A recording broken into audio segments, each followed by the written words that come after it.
By this point of the semester, you must have already realized some things are going really well and some things not quite as you had planned. We're going to harvest those insights now so that you have them when and where you need them when it's time to plan your next semester. By the end of this video, you'll have a clear step-by-step guide on conducting meaningful course reflections and taking those insights to make positive change for your future courses. I know it's nearly the end of term and you're thinking, this is not the time to be thinking about next semester. And on the one hand, that is completely true. But we're not going to jump into planning right now.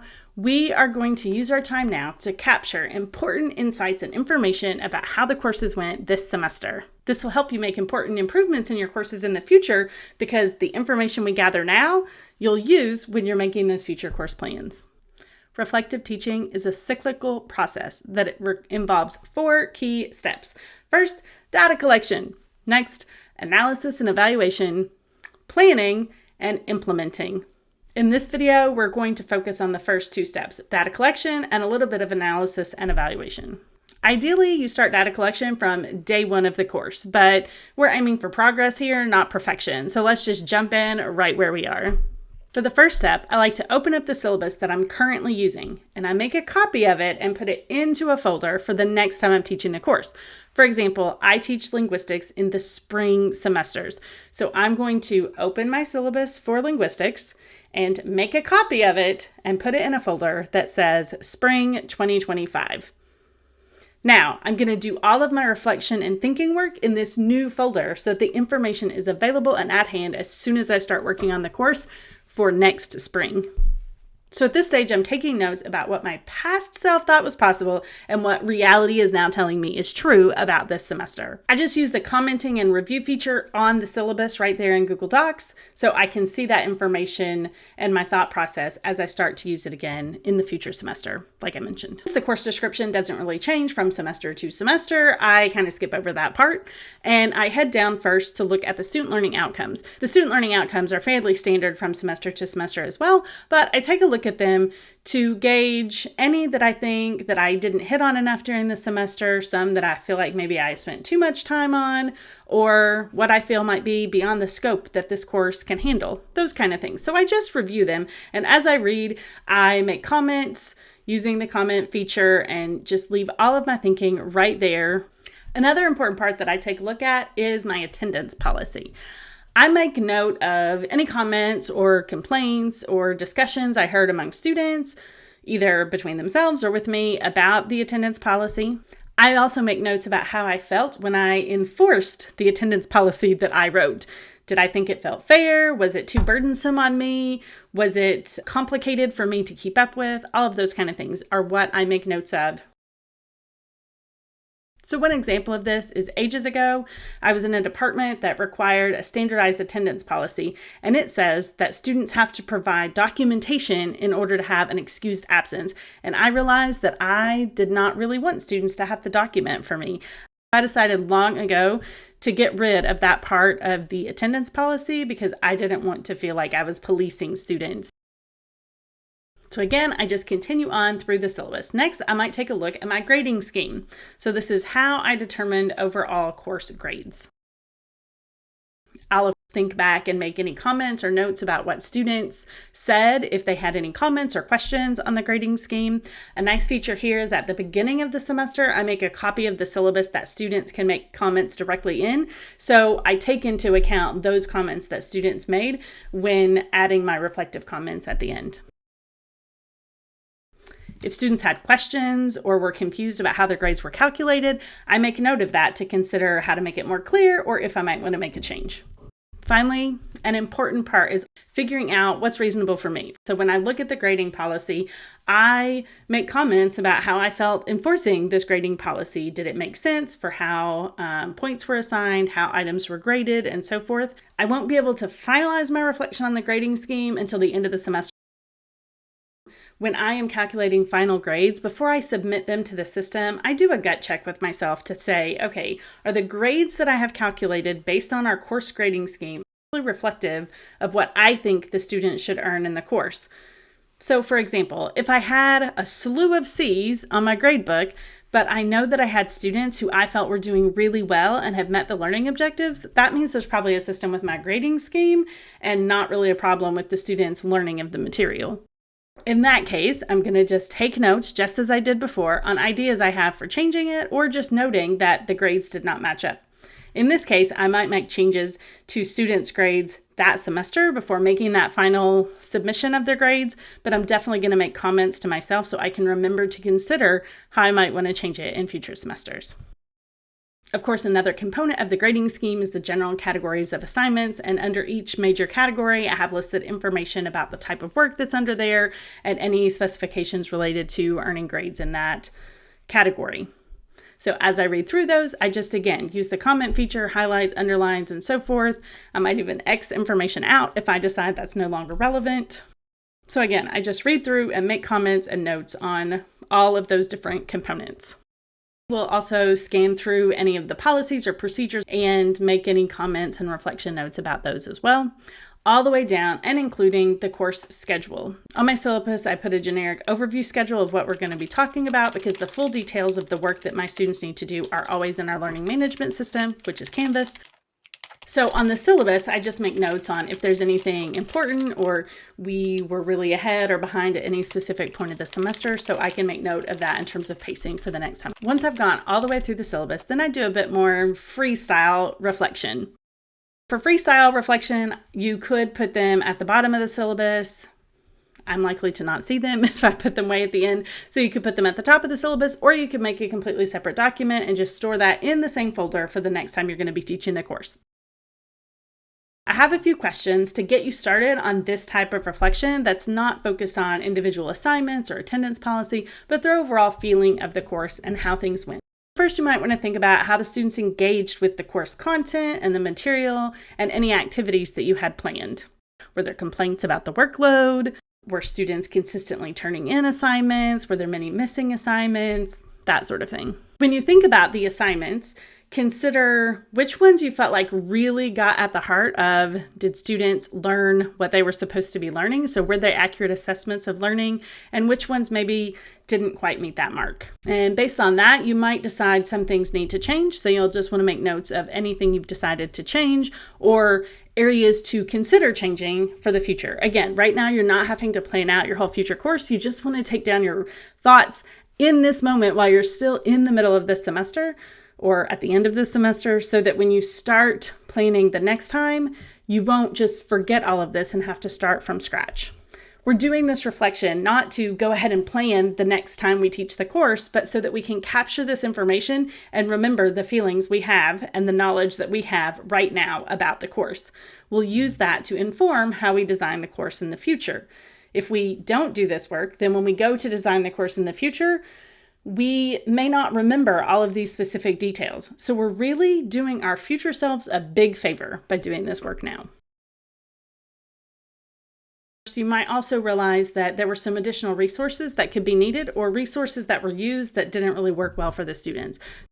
You can flip through your previous assignments and daily activities with your students or just use your memory at this point. This is an area where when you're teaching the course next time, you're going to want to start taking these kind of documentation notes right from the beginning of the semester so that you're not depending on your memory to look back at those assignments at the end of the term. What was a good thing about your class? What are some things that you can, high five, great job, that really worked? Specific student activities? Was it a way you presented a lesson? Maybe it was just student engagement and involvement. You just got lucky and you hit one of those jackpot classes where everyone gets along and they're active and engaged. Now think about which parts of the class didn't go quite as planned and might need to be improved. Go ahead and make notes of those. What would you like to have more of in the course? Probably not more assignments and definitely not more grading, right? So what do you want more of? This could be a feeling you want more of in your class, or it could be specific type of activity or work that the students do together, a specific type of connection you have with your students. What do you want more of next time you teach the course? The flip side of that is, what do you want less of? So often these are things that didn't go well, but sometimes something went just fine, but you don't need as much of it. Here's an example. This semester, I'm teaching a linguistics course, and I had designed the course to have weekly challenges, quizzes, or tests. I think I had planned maybe 10 of them throughout the semester. And it turns out that as the semester went on, I realized I didn't need them because of the daily work that I was having students submit before they came to class, and then work they were doing in class. I was really able to do those formative assessments without needing the challenges to get that done. So I discussed it with my rather small class, and we decided to eliminate those weekly challenges. As you've done this reflection, you might have identified some areas that you don't actually have the authority to make those changes in your course. Maybe it's a multi-section course and everyone needs to have the same schedule or the same types of tests or assignments, the same grading scheme, and so forth. So if there are changes that you want to make or that you would like to consider in the future, now's the time to go ahead and get that on an agenda somewhere. Think about what kinds of things might you need to talk with your colleagues before implementing those changes in the future. Maybe you just want to brainstorm with them ideas around the attendance policy or assignments and so forth. As you do this reflection, you might also realize that you need or want different strategies or activities to use in class, and that you might want to pursue some professional development to help you get there. You might want to add to your to-do list to look up what professional development is available around those areas of yours. Now, I mentioned earlier, there are some things you can't really fully reflect on until the semester is really at a close.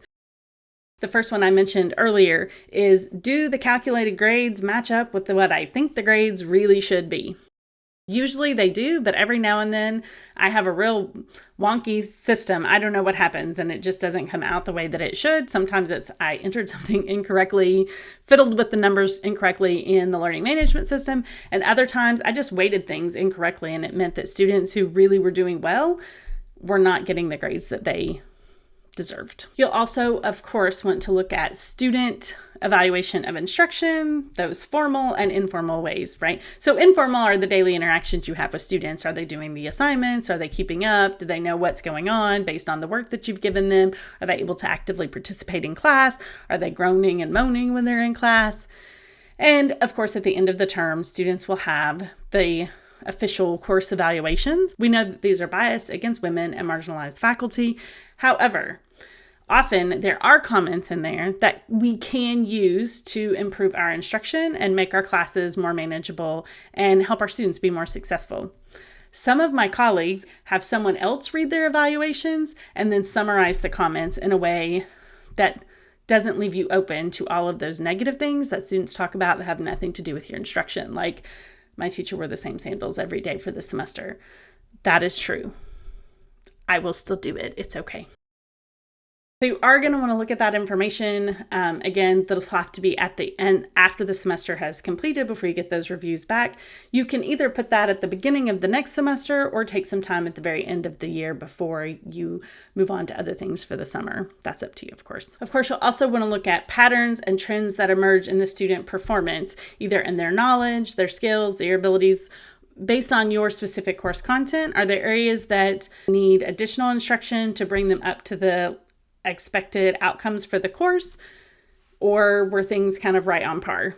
As you've collected all this data and you're reflecting on it, you are likely already thinking ahead and analyzing what things you might improve, what things you might change, and so forth. And all that is great. You don't have to actually implement any of those changes now or make official plans, but capturing those ideas is important. You will need to evaluate and make a couple of decisions at this point or by the end of this semester, though. First, you'll need to figure out if there are any key things from your reflection that you need to discuss with your colleagues, because you're going to need to get that on an agenda in order to have a conversation about it. So go ahead and see if there's anything there that you need to work with your colleagues.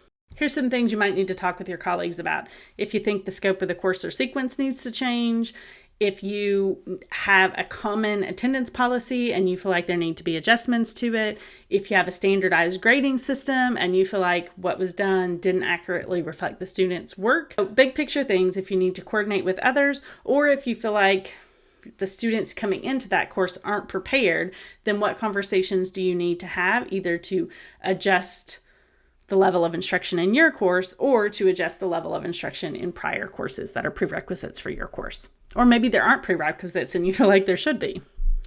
Just take note of those things and go ahead and get them on an agenda, either for early the semester that you're going to be working on the course, some semester before that, or at the end of the semester.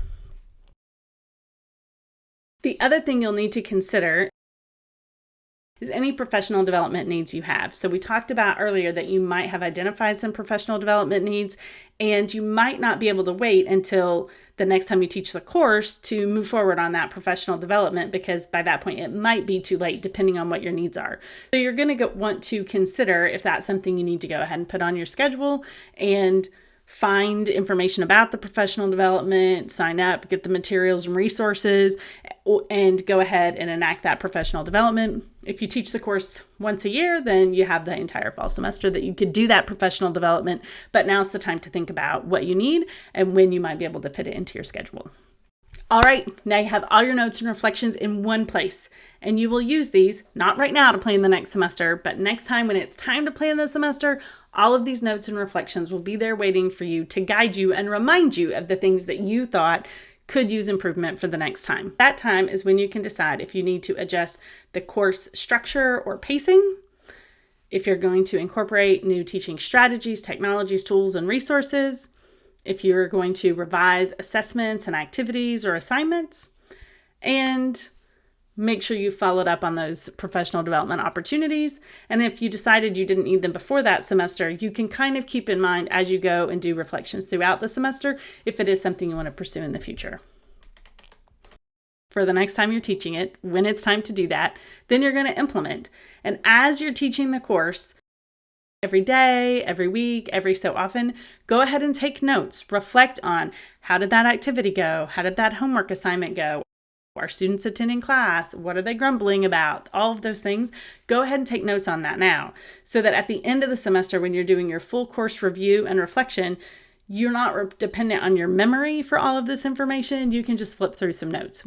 Of course, you're not going to want to take pages and pages of notes on every single day, right? So you might want to develop just a system for yourself. A little green check mark means today went great, no comments. You might just have a symbol that you put in for not enough discussion, or students weren't prepared, the prep work did not prepare them for class. Just short notes that you can use yourself next time you're teaching the course to make adjustments. Make those notes exactly where you need them. So if you create your course lesson plans in a Google Doc, you can put the notes right there in that Google Doc.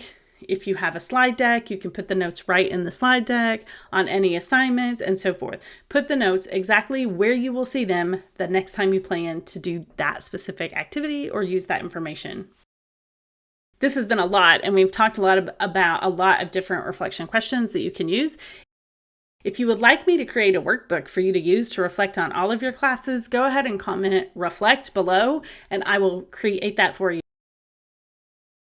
Using these reflective teaching practices can help you streamline your planning process for your courses by giving you the information that you need when and where you need it, which is the semester you're going to be teaching the course again. By following the steps outlined in this video, you'll be well prepared for that future semester, and your future self will thank you. So what are you waiting for? Get started on your reflections today. Hi, I'm Kimberly Hale. I'm a faculty member and a faculty success coach. On this channel, we explore strategies and processes to help you succeed in academia no matter where you're getting started. If you found this video helpful, be sure to like and share. If you'd like more helpful tips about the faculty life, be sure to subscribe and hit the bell notification so you'll be notified when I post my next video. Thanks for watching, and happy reflecting, and keep exploring to find what works for you.